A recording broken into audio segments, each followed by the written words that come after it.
তা ওদের ওইখানে আমরা এক রাত ছিলাম, আমাদের ওর ফ্রেন্ডের এক বাসায় আমাদের থাকতে দিয়েছিল এক রাত। তারপরে ও রাত্রে যখন দুধ খেতে চায় না, তখন আমি বলছি তুমি না খেলে আমিও খাবো না। আমার 35 রানিং। তো তাসরিন, আপনি কি অনুষ্ঠানটা শুনতেন আগে থেকে? আমি আগে শুনতাম না, তো মেয়ের পরীক্ষার জন্য আমি টিভির কানেকশনটা অফ করে দিই। তখন যখন পরীক্ষা শেষ হয়ে যায় তখন মা মেয়ে দেখুন শোয়ার আগে এফএনএ, তখন আপনাদের এই রেডিওর মা আর মেয়ে দুজনে মিলে একসাথে শোনেন? হ্যাঁ, ও শুনে। ও very good, she is so cute. ওর বয়স কত? ওর বয়স এবার 9 চলে। শি ইজ মাশাআল্লাহ সো কিউট। এবং ও আছে, ও আমাদের আশেপাশে আছে। গল্পের প্রয়োজনে হয়তো বা ওকে আমরা বাইরেও পাঠিয়ে দেবো, কারণ গল্পটা খুব সেন্সিটিভ। এবং শি ইজ সো কিউট মাশাআল্লাহ। ওই কি আপনাকে খোঁজ দিয়েছে এই গল্প অনুষ্ঠানের নাকি? হ্যাঁ, আমাকে বলে মাম্মু তাহলে তুমি যত কান্না করো, তুমি যে মন খারাপ থাকে সবসময়, তুমি তাহলে এখানে যে তো আঙ্কেলদের সাথে যে নাম্বার দেয়, তখন বারবার কয়েকটা নাম্বার নেয়, তখন ওখানে চেঞ্জ থাকে নাম্বার, যে ওখানে গানের কথা চলে আসে ওই নাম্বারগুলা। পরে এক সময় আমার মেয়ে দ্রুত মশারির ভিতর থেকে যে কলমে আরেকটা মোবাইলে ওই নাম্বারটা লিখে তারপরে রেকর্ড করে রাখে। That's really great. আমার সাথে মেয়েই আগ্রহ ছিল বেশি। আচ্ছা, তারপরে আপনি ও শুনে বলে আপনি শুনতে গিয়ে আপনি নিজে খোঁজ পান। ঠিক আছে, চলেন শুরু করেন। আমি 2008-এ আমার বোন ধানমন্ডিতে থাকতেন, ওই বোনের হাজব্যান্ড থাকতেন কোরিয়া। তখন 2 ছেলেকে পড়ালেখার জন্য ওই বোন থাকতেন। তখন ওই বোনের বাসায় আসি। ওই নিচে আমার বাচ্চার বাবার ফুপু থাকতেন।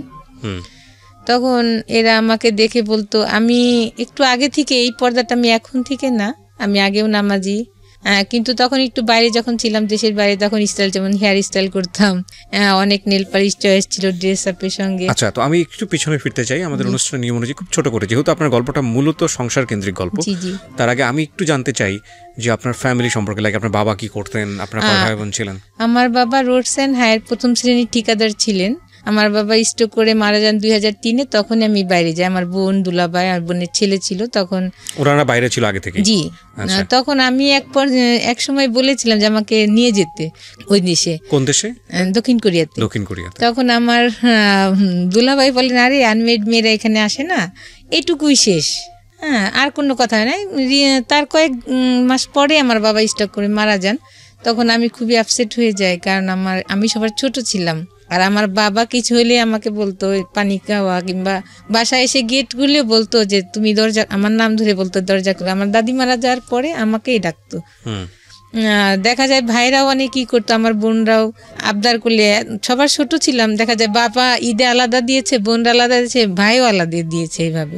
আবার 3 ভাইয়ের বেতনের টাকাও মাঝে মাঝে আমার কাছে রাখতো, কারো টাকা চোপার নিচে রাখতাম, কারো আলমারিতে রাখতাম, দেখা যায় বাবা। কিন্তু আমি কখনোই, আমার একটা অভ্যাস ছিল, টাকা আমি নষ্ট করতাম না, এখনো না হলে এই ঢাকাতে আমি ধানমন্ডিতে টিকে থাকতে পারতাম না, যে বোন যেটা দিচ্ছে সেটা আমি আজকে 7 বছর চলে এভাবে চলি। আমার বোনও বলে যে আসলে ওই সংসার জীবনে অনেক।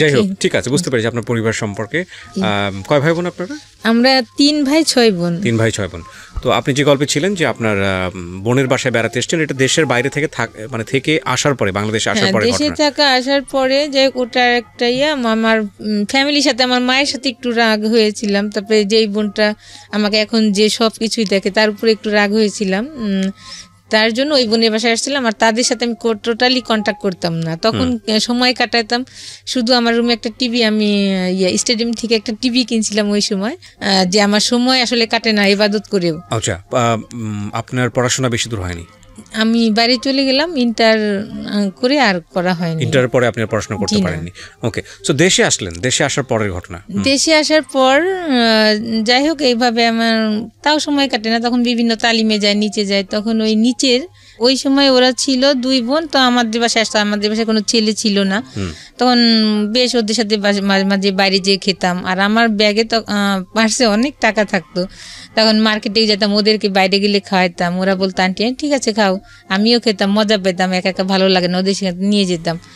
তখন আমাদের বাসায় এসে ওদের গেস্ট আসলে আমাদের বাসায় থাকতো, তখন আমার ফোন নিয়ে বলতো আন্টি একটু ফোন দিই, আমি বলছি আচ্ছা ঠিক আছে দাও। এভাবে কোথায় ওরা দিত আমি এটা জানতাম না, কিন্তু ওরা কথা বলতো। পরে ওই নাম্বার থেকে আমাকে আবার কল আসতো, তখন আমি বলতাম যে আসলে আমি তো ফোন দিইনি, আপনাকে দিছে।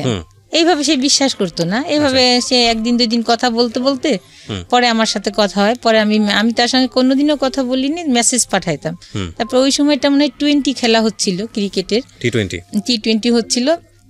আমি আবার আগে থেকে ছোট সময় থেকে ক্রিকেট খেলাটার ভক্ত। তখন দেখতাম আর ওনাকে মেসেজ তখন বলতাম যে ঠিক আছে, আজকে যদি এই বাংলাদেশ জিতে তাহলে আপনার সঙ্গে আমি কথা বলবো, মেসেজ পাঠাবো না। তখন ওই টি20 জিতার পরে 2008 সালে তখন আমি তার সাথে ওই দিন থেকেই প্রথম কথা বলি। তখন আমাকে বলে যে আপনি নাম্বার, আমি বলি কি আসলে এমুক নামে কি আপনি কে চিনেন? বলে হ্যাঁ আমার মামাতো বোন হয়। আমি বলি হ্যাঁ ওরাই ফোন করতো, কিন্তু আমি কখনো আপনাকে ফোন করিনি এই নাম্বার থেকে, আমার নাম্বার নিয়ে ওরা কথা বলতো। এইভাবে তার সাথে পরিচয় হলে সে তখন কি করতো, আপনার যে 2008 সালে ভোটের কাজগুলা যে হইতো বিভিন্ন জায়গায় থাকতো, তখন অনেক কথা হতো। তখন বলতো যে আমি তো আজকে কথা বলতে পারবো না, আমার এখানে রিচার্জের নাই। তখন আমি নিচে যেয়ে ওকে কখনো 100 টাকা নিচে রিচার্জ দিতাম না। তখনও বলতো কি আমি ফোন দিতাম না, যখনই রিচার্জ দিতাম তখন আমি আর ফোন দিতাম না, দেখি যে ওকে দেন, আমি তো রিচার্জ করেছি। জি, তখন দেখতাম ফোন বল কে যেন আমার মোবাইলে টাকা পাঠাইছে। আর ও যখন ফোন করতো ভোর 4টা পর্যন্ত দেখা যায় কথা বলতো। আর আমার ব্যালেন্স থাকলে আমার ব্যালেন্স শেষ হলে ও আবার ধরতো। তখন আমি ফজর নামাজ পড়ে পরে ঘুমাইতাম।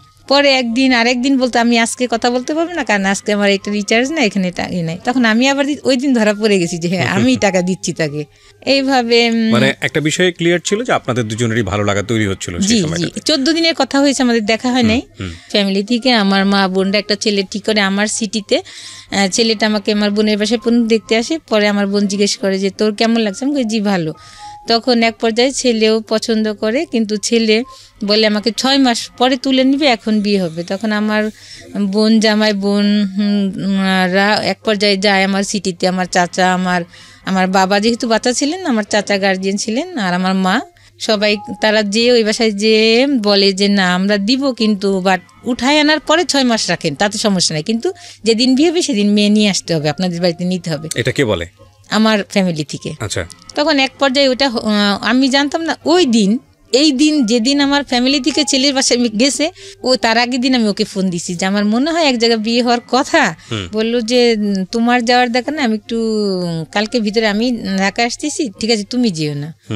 তখন আমার বোনদের বললাম যে আমি যেয়ে কি করব, এখনই তো সব কিছু না, আপনারা তো কথা বললাম, আমি তার যাবো না এই বাসায়, আমি থেকে যাই। তো বলে আচ্ছা ঠিক আছে। তখন আমার বোনের ছেলে মেয়ে আর আমি বাসায় রইলাম। পরের দিনও আসলো। তখন আমি আবার ওই দিন একটু পার্লারে এসে, এখন আমার বোনের ছেলেটা এখন কানাডা পড়ে, তখন ও ছোট ছিল, বলতো যে আন্নু তুমি কোথায় যাচ্ছ? তখন আমি বললাম যে এই ডেটিংয়ে যাচ্ছি, কিন্তু ও বিশ্বাস করে না, কারণ আমি আসলে এই টাইপের ছিলাম না। আসলে সত্যি ওই দিন আমি ডেটিংয়ে যাচ্ছিলাম, মানে ওর সঙ্গে আপনি দেখা করতে যাচ্ছিলেন। তখন ওকে বললাম, ইন দ্য মিনটাইম 14 দিনের মধ্যে কি এরকম হয়েছে যে আপনি ওকে পছন্দ করে ফেলেছেন, ভালোবেসে ফেলেছেন, ও আপনাকে ভালোবেসে ফেলেছে? ওর কথা অনেক শুনতাম, ওই যে ওর কাজিনদের মুখে, এই দিক থেকে ভালো লাগে। 14 days is not enough to fall in love actually, but soft corner তৈরি হয়েছে। জি জি, মাঝখানে যেটা হতো আমার বিয়ে, যে ওর আমি যে নিচে থাকতাম, যখন ওরা যেতাম, ওরা আমাকে ওর আম্মা, ওই মেয়ের মারা বলতো যে এর জন্য বিয়ে হবে। আমার যে আমার যার সাথে বিয়ে নেক্সট ডে হলো, তার যে চাচা, তাকে বলতো যে ওনার জন্য একটা ছেলে দেখো। তাই উনি আমার বলতো যে যার মুখই দেখলাম না তাকে বিয়ে কিভাবে ঠিক করবো। হ্যাঁ, তখন ও আসার পরে আমি তো তখন আমার 10,000 টাকার একটা ঈদে নিয়েছিলাম, ওই সময় 10,000 টাকার একটা 3 পিস, অনেক কাজ করা বাইরের ড্রেসটা ছিল, ওটা পরে গেছি। তারপরে অনেক সাজছিও পার্লারে যে। তারপরে এখন ও গুড়ি গুড়ি বৃষ্টি হচ্ছিল, তা আমি রিক্সায় বসা। তার আগে কথাটা ওকে বলতাম যে আপনার যে আমাকে, আমি তো সুন্দর না, আমাকে যে পছন্দ হবে কিভাবে বুঝবো? তখন বলবে তোমাকে যে আমি পছন্দ করলে ঠিক আছে তোমাকে আমি কিস দিব একটা। হ্যাঁ, কিন্তু আমি একটু বিশ্বাস করি নাই, জাস্ট যাই হোক। তখন আমি ওকে ফোন দিই, তখন দেখি যে ছেলে ফোন উঠায়, তখন আমি বুঝি এই হবে। অনেক লম্বা, ও 5 ফিট 10। তখন ও ফোনটা উঠায়, তখন আমি বলি আমি এই রিক্সায় আছি পিছন থেকে। তখন ও আসে, রিক্সায় বসেই প্রথমে গিয়ে আমাকে কিস দেয়। তখন আমি মানে কি কথা বলবো না কি করবো, আসলে হারাই ফেলি তখনকার ইয়েগুলা। তখন আমি রিক্সাওয়ালাকে বলি কি যে মামা আমি কোথায় যাবো, ওই সময় আসলে কোনো মাথায় আসছিল না। তখন আমি বলি মামা আপনি ধানমন্ডি পার্কে যান, গুড়ি গুড়ি বৃষ্টি হচ্ছে, ওটা মাথায় খেয়াল করি নাই। তারপরে গেলাম, ওখানেই জাস্ট 1 ঘন্টা কথা হয়েছে। তখন এই কথাগুলো বললাম, শেয়ার করলাম। তখন ও বললো ঠিক আছে কোনো সমস্যা নেই, আমি বিয়ে করবো তোমাকে, আমার দেশে যেতে হবে না, ওই ছেলেকে বিয়ে করতে হবে না। তখন আমি বললাম, কি করতো ছেলেটা তখন? জানতাম যে ও তো ইঞ্জিনিয়ার, কিন্তু ওই কাজটা তখন ও করে, ভোটার আইডি কার্ডের কাজটা হ্যাঁ কাজ করে। তারপরে কি হলো বললাম, তখন বললো কি চলো একটু মার্কেটিং। তখন তো আমার কাছে আসলে অত টাকা ছিল না, তখন আমি ওর জন্য একটা মেরুন পাঞ্জাবি দিই কাজ করা, পাকিস্তানি। 14 দিনের মধ্যে এত দূর চলে গেলেন আপনারা? ওই যে আমার বিয়ে ঠিক হয়েছে দেখে ও আসছি ঢাকাতে। ঠিক আছে, বাট ওরা আমি দেখি নাই। আপনাকে তো দেখতে আসতেছে, বিয়ে তো ঠিক হয়নি তখন। ওই জন্য ও যখন কথা হলো তখনই বললো যে না তোমার ওখানে যেতে হবে না, আমি তোমাকে বিয়ে করবো। তারপরে আমি বললাম যে আপনি যে বিয়ে করবেন ঠিক আছে, আপনি তো আত্মীয় আছে তাহলে এখানে, তাদেরকে বলেন। বললেন না তাদেরকে বলা যাবে না। আমি কই আপনার বাবা মা না, কি না তাও বলা যাবে না। মানে আপনি ওকে ভালোবেসে ফেলেছেন, টু বি অনেস্ট? হ্যাঁ আসলে 14 দিন কথা হয়েছে। যাই হোক, এইগুলো কিন্তু পয়েন্ট, হ্যাঁ এগুলো খুব পয়েন্ট, এবং এগুলো আমাদের জীবনে প্রতিনিয়তই ঘটে। 14 দিন হয়েছে ওনার ক্ষেত্রে, কারো কারো ক্ষেত্রে 1 ঘন্টা হয়ে যায়। আর ওই দিনে আমি প্রথম দেখি, তারপরের দিনে আমার আর কি বিয়ে হয়। তখন আমরা নিউ মার্কেট যাই, নিউ মার্কেটে যে আমার সাইজ চুজ করে ওর ড্রেসগুলো আগে কিনে দিই ওকে, আর আমার শাড়ি পুরা টাকাটা হয় না, আমাদের যে টাকা ছিল শপিংটা হয় না করা। পরে আমি কিছু টাকা করে রেখে আসি, বলি আপনাকে এইভাবে আমি পাঠাই দেবো, দিয়ে যাবো এখানে। পরে এসে আমার শাড়িটারিও কেনার পর আমার ব্লাউজ বানাই দিতে দেয়। আর আমরা বাইরে তখন খেলাম, দুজনে খেয়ে আমাকে আমার বাসার কাছেই নামাই দিয়ে চলে গেল। আপনারা দুজন সম্পর্কে জানতেন? ওই যে ফোনে যত কথা হয়েছে। মানে কি জানতেন? ওর পরিবার সম্পর্কে ডিটেইল জানতেন? হ্যাঁ জানতাম, কেন ওর কাজিনরাই সবসময় বলতো। আচ্ছা, আমাকে আগে আপনার নিয়ে পরিবার সম্পর্কেও জানতো না? তেমন জানতো না আমার পরিবারের সঙ্গে। 14 দিনের দিন দেখা, প্রথম দেখাতেই এরকম একটা ঘটনা। আমি আসলে কিছু বলি না, কিন্তু কারণ কি তাকে চিনি না, তার কাছে আমার ফ্যামিলি এত কথা। পরের দিন আপনারা বিয়ে করার প্ল্যান করছেন, তো বিয়েটা তো আসলে পারিবারিক বন্ধন, কিন্তু বলেছিলাম আমি, কিন্তু ও তখন একটা বলে যে না, যদি বিয়ে না হয়, তুমি যদি অন্য কোথাও বিয়ে করো তাহলে আমার কি হবে জানি না। তখন আমি ভাবলাম যে, আর আমি তখন ওই যে যখন ধান পার্কে গেলাম, ওকে আসলে মুখও দেখতে পারিনি, শুধু পায়ের দিকে তাকাইলাম। আসলে আমার পাটা অনেক সুন্দর না, আমার হাত সুন্দর কিন্তু, বাট ওর পাটা অনেক সুন্দর ছিল। আমি তখন পায়ের দিকে তাকাই থাকতাম, পা দেখে আরো না, আমি ওই নিচেই তাকাই আছি তো, পাই দেখতেছি শুধু, তার মুখের দিকে লজ্জা পাচ্ছি তাকাইতে। তখন শুধু পাই দেখতেছি, তখন বলছি যে পাটা যখন সুন্দর নিশ্চয়ই লোকটাও সুন্দর হবে, এমন। তখন যখন ও অন্যদিকে তাকাচ্ছে হয়তো বা তখন আর চোখে একটু দেখি, কিন্তু আমি এতই লজ্জা বোধ ছিল, কিন্তু তখন আমি অনেক ম্যাচিউরড মেয়ে, কিন্তু আমি লজ্জা পাচ্ছিলাম ওর দিকে তাকাইতে।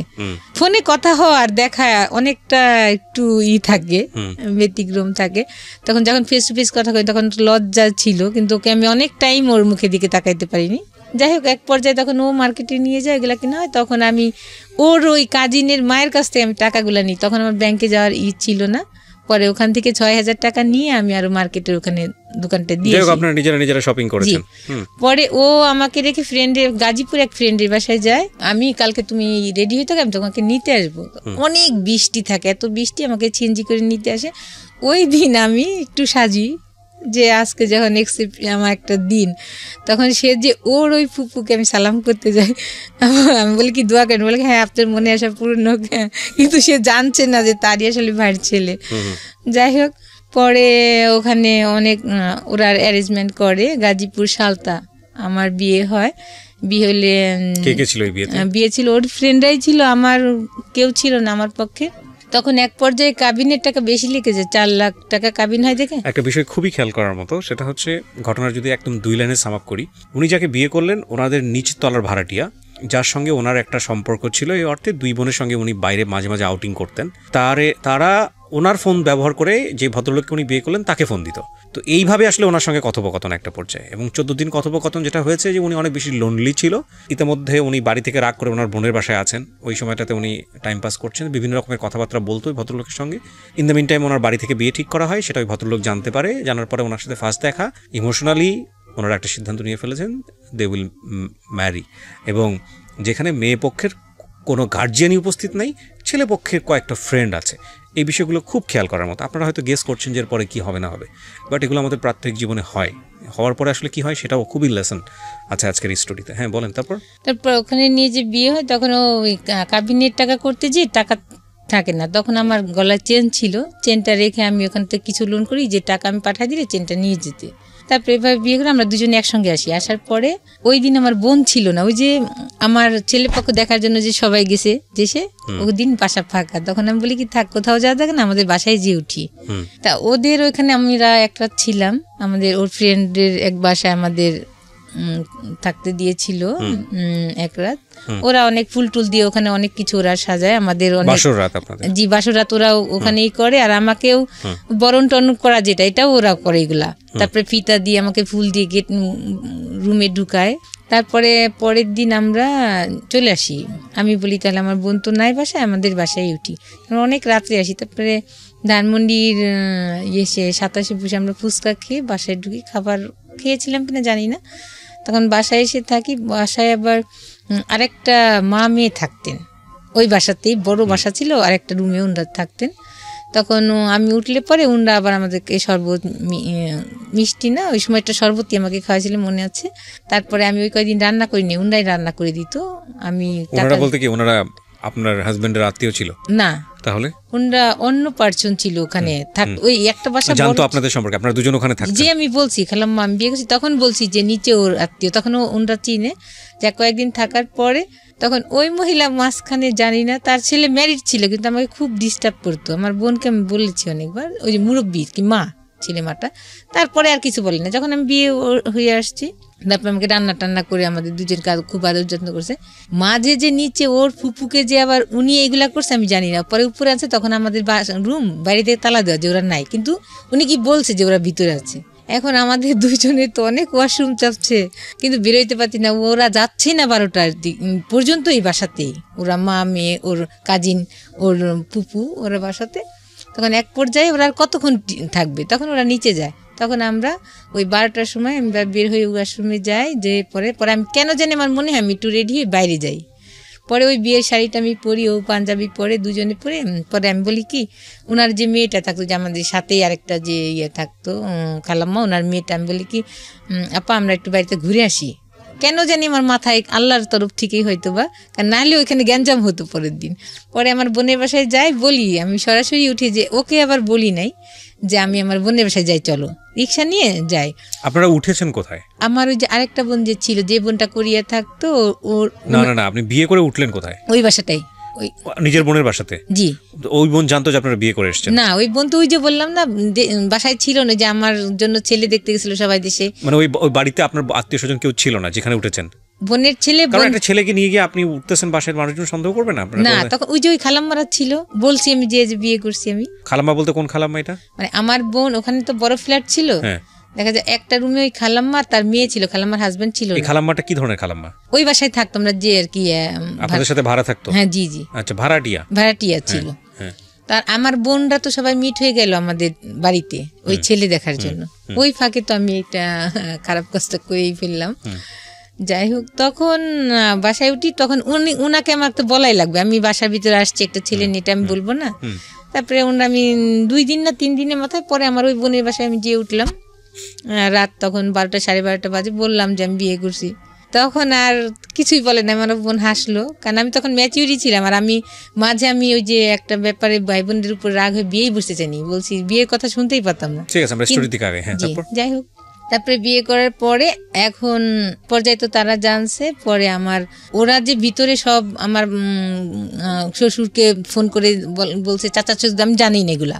পরে আমাদেরকে ফোন না, আমি ড্রেস নিতে আসি বাসায়, আমার বোনের বাসায় আমি থাকি। আমার বোন বলে কি যাওয়া দেখা নাই, ওখানে কে রান্না বাড়া তোর দিবে, তোর এখানেই থাক।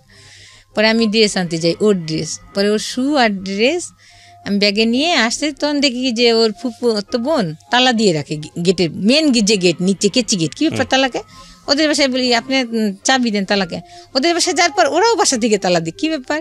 তখন আমাকে ওদের বাসায় আটকানোর পরে ফোন দিলে আমি ফোন দিই, আমার বোন আমার দুলাভাই যায়, কিন্তু ও যায় না গেলে ওখানে প্রথম দেখি ওর বড় চাচাকে, আর আরেক চাচা, 2 চাচা আসছে। পরে 3-4 ঘন্টা আমাকে আজে বাজে কথা বলছে ওর ফুপু।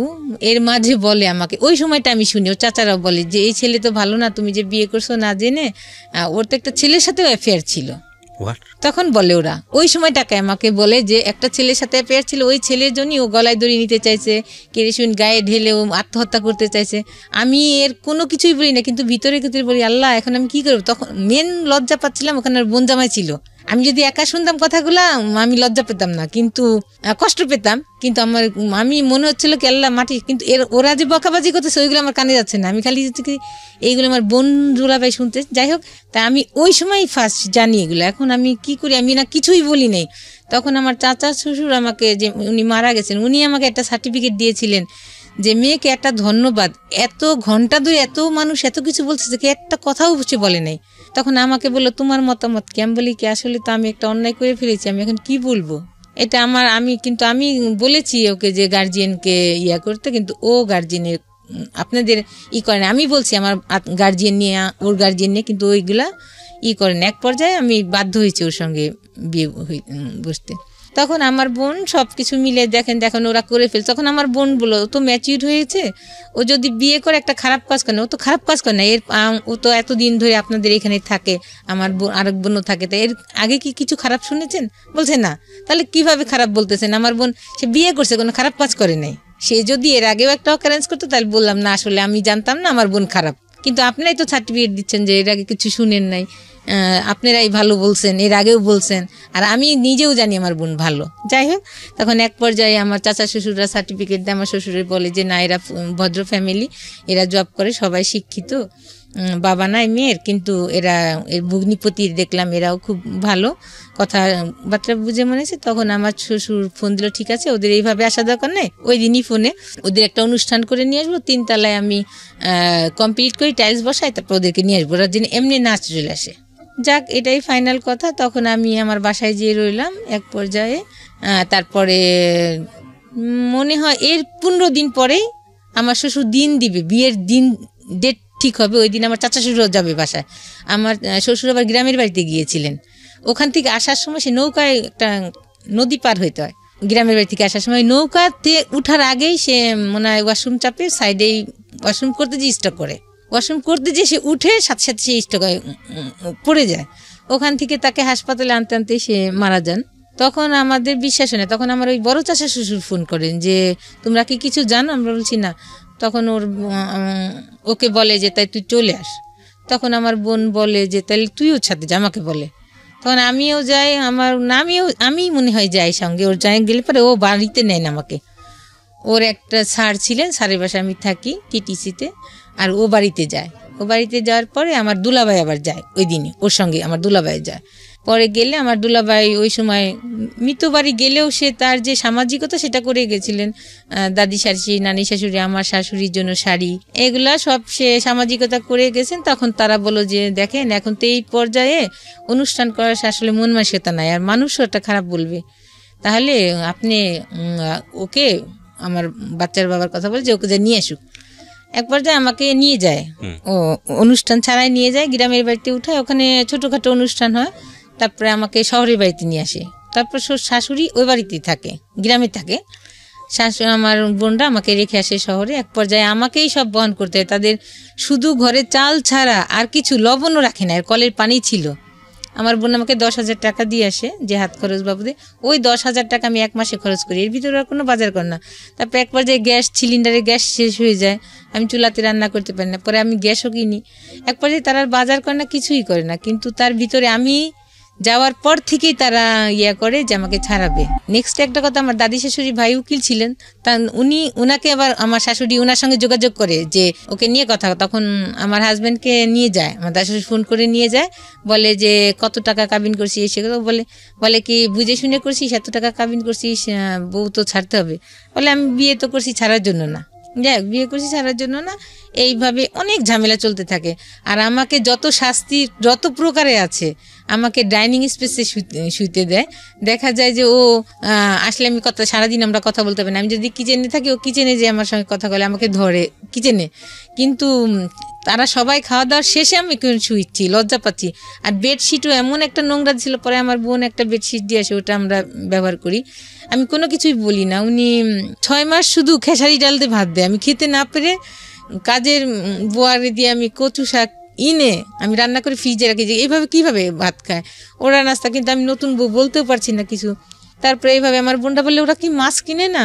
আমি বললাম তোর মাছ কিনে না, আমার তখন টাকা শেষ, আমি তখন আর কীভাবে ভেজিটেরিয়ান। আমার বাচ্চার বাবা শুধু একটা ডায়েরি ছিল, সামলাইতে থাকে, কেন ডায়েরিটা সামলায় কেন? পরে একদিন কোথায় সামলায় আমি জানি না। পরে একদিনকে আমার বাচ্চা দাদি বলে ওই ড্রামে পুলার চাল আছে, তুমি ধান বাঁচতে পারো? আমি বসে থাকি, আমার দেবরদের পড়াই, তারপরে আমার সময় থাকে, তারপরে বলে এখন ওদেরকে পড়াইতে বলে, এখন ধান চাল দিছে বাঁচতে, ঠিক আছে বাঁচতেছি। পরে ওখান থেকে চাল নিতে যেদিকে একটা ডায়েরি, এখন ডায়েরির পুরাটা আমি পড়ি, কোনো কিছুই পাই না। ওর স্কুলের সামনে যে দাঁড়ায় তার জন্য ওর আত্মহত্যা, এগুলো লেখা আছে যে আমার মনে হয় আমি কেরোসিন গায়ে ঢেলে মারা যাই, আমি গলায় দড়ি নিই ফ্যানের সাথে, এগুলো লেখা আছে। বাট কোনো ক্লু পাই না যে এই ক্লুতে আমি বিশ্বাস করবো তার সাথে আসলে শারীরিক সম্পর্ক ছিল। পরে তার সাথে বলতে কার সাথে? ওই যে ওই ছেলেটার সঙ্গে যে আমি যখন শ্বশুর বাড়ি গেলাম আরো কম বেশি শুনছি এটা। আচ্ছা, শোনার পরে তারপরে আমি বিশ্বাস করি। ওই ডায়েরি শেষে যখন আমি এক জায়গাটা দেখি যে তোমার এই জায়গা যদি কোনো কেউ হাত দেয় তাহলে আমি অনেক কষ্ট পাবো, তখন বলি হ্যাঁ। সে যখন তার আগে আমি ডায়েরি পুরাটা পড়ছি, কোনো ক্লু না পেয়ে ওই কথাটা যখন, তখন আমার আর কিছু লাগে না যে হ্যাঁ তার সাথে ছিল কিছু একটা, মানে এটা দুজনই ছেলে সম্পর্কই ছিল। হ্যাঁ কিছু একটা ছিল, সবাই বলছে, ওর মা সবাই জানে, ফ্যামিলি জানে, কারণ একই রুমে থাকতো দীর্ঘদিন। This is the very important thing. আমি কেন বারবার বলি এই গল্পটা কমন, মানে এই গল্পের প্রেক্ষাপটে আমি যে কথাগুলো বলবো সেগুলো কমন, খুবই কমন। বারবার বলি, প্রতিবার বলি, বিয়ে একটা পারিবারিক বন্ধন। বিয়েটা কখনোই ভেরি শর্ট টাইমে, ইট ইজ নট ফ্যান্টাসি বস, এগুলো ফ্যান্টাসি না, বিয়ে জিনিসটা ফ্যান্টাসি না। বিয়েটা দুটো মানুষের মধ্যে হয় না, দুটো পরিবারের মধ্যে হয়, অ্যাকচুয়ালি তাই। এবং ভালো করে একটা মানুষকে না জেনে, না বুঝে, না শুনে কখনোই এই সিদ্ধান্তটা নেওয়া উচিত না এবং উচিত না। কারণ বিয়েটা মানেই দায় মুক্তি না, বিয়েটা মানেই দায় সারা না। বিয়ে হয়ে যাওয়া মানেই হচ্ছে যে সব কিছু শেষ হয়ে গেলো তা না, বিয়ে হয়ে যাওয়া মানে হচ্ছে সব কিছু শুরু। এবং এই ভুলগুলো আসলে আমরা ইমোশনালি যে কত বড় স্কেলে করি, আনথিঙ্কেবল। বলেন তারপর। কিন্তু ও যে এই ধরনের আসলে বোঝা। আপনি পেলেন, তারপরে কি করলেন? পেলে পরে তখন এর আগের কথাটা বলি, ওই যে যখন অনেক রাতে আমি ওই ডিসিশন নিয়েছিলাম প্রথম দিনে, ওর চাচারা যখন মিট হলো ঢাকাতে, আমি যাওয়ার আগে শ্বশুরবাড়ি বলছিলাম যে না ওকে আমি ছেড়ে দিব, কিন্তু ও সারা রাত আমার এই দুই পা ধরে বসেছিল। আপনি ওকে জিজ্ঞেস করেছিলেন যে তোমার সম্পর্কে কোনো শুনেছি এটা ঠিক কিনা? এগুলো মিথ্যা। তাহলে আমি বলে কি করে বিশ্বাস করি, তুমি কি করলে আমি বিশ্বাস করি? আমি কি কোনো দিন যদি আপনার কিছু শুনি তোমার, তাহলে আমি ইয়া করব। তখন আমার এই সারা রাত পা ধরে বসেছিল যে তুমি আমাকে ছেড়ে যেও না, হ্যাঁ তুমি কোনোদিন আমার কোনো খারাপ কিছু পাবা না।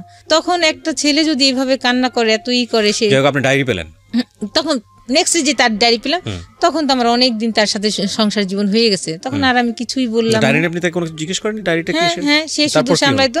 পরে আমি পাওয়ার পরে যখন তাকে টর্চার করলাম, এগুলা জিজ্ঞেস করলাম যে এগুলা, তখন সে 5 ওয়াক্ত নামাজ পড়ে, আমি 5 ওয়াক্ত নামাজ পড়ি, তার ভিতরে এগুলো তখন করলো কি, সে সব ডায়েরি আরো কাগজ টাগজ ছিল তার ড্রয়ারে, ওগুলা পুরাইলো আমার সামনে, পুরাই ফেললো।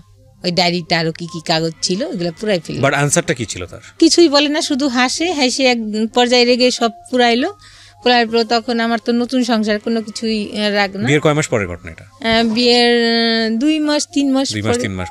মানে আপনি তখন শিওর হয়ে গেলেন যে এরকম একটা সম্পর্ক ছিল। আর এলাকারও বলছে আমাকে এগুলা। যাই হোক, বলার পরে আমি তো সংসার করছি। এক পর্যায়ে আমার ছেলেটাকে এটা আপনি আইডেন্টিফাই করতে পেরেছিলেন ওই সময়? জি, ওদের পাশের বাসায় ছিল। তো রাতে ওদের কোনো বোন ছিল না, ওরা 4টা ভাই ছিল, ওদের 2 ফ্ল্যাট নিয়ে থাকতো, ফাঁকাই থাকতো রুমগুলা, ওর সঙ্গে রাত্রে থাকতো এসে, হয়তো বা বন্ধুর মতন খুব ক্লোজ ছিল এই পর্যায়ে। তখন যাই হোক, এগুলো সব আপনি ওর মুখ থেকে শুনেননি? না, ও আমাকে কিছুই বলে না। হ্যাঁ, ওর আত্মীয়স্বজন বলেছে। তারপরে এক পর্যায়ে আমি প্রেগনেন্সি হই, 2009 আমার মেয়েটা হয়। সংসার একটু খরচ বেশি বাড়তি লাগে, কিন্তু হয় না। যেটা ওর যে বাসার নিচে যে দোকান ছিল, ওটার যে আয় হতো, দেখা যায় মেশিনটা তারপরে মাসে দ্বিগুণ টাকা লেগে যেত নষ্ট হইলে সারার জন্য। এইভাবে খুব ঝামেলা হইতে থাকে। এক পর্যায়ে অনেক গন্ডগোল হয় মাঝখানে। আমি বলি যে এইভাবে চলতে পারে না, বাচ্চার একটা জিনিস খাওয়াতে পারি না, একটা কষ্ট। হ্যাঁ, তখন ও এর মাঝ যাই হোক এক পর্যায়ে তখন ও করে কি, একটা চাকরিতে যায়, বাসার ভাড়াটিয়া ছিল পাশে, তারে ধরে ইন্স্যুরেন্সের একটা চাকরি নেয়। ইন্স্যুরেন্সের চাকরি 1 বছরে, 2012 সালে যায় চাকরিতে।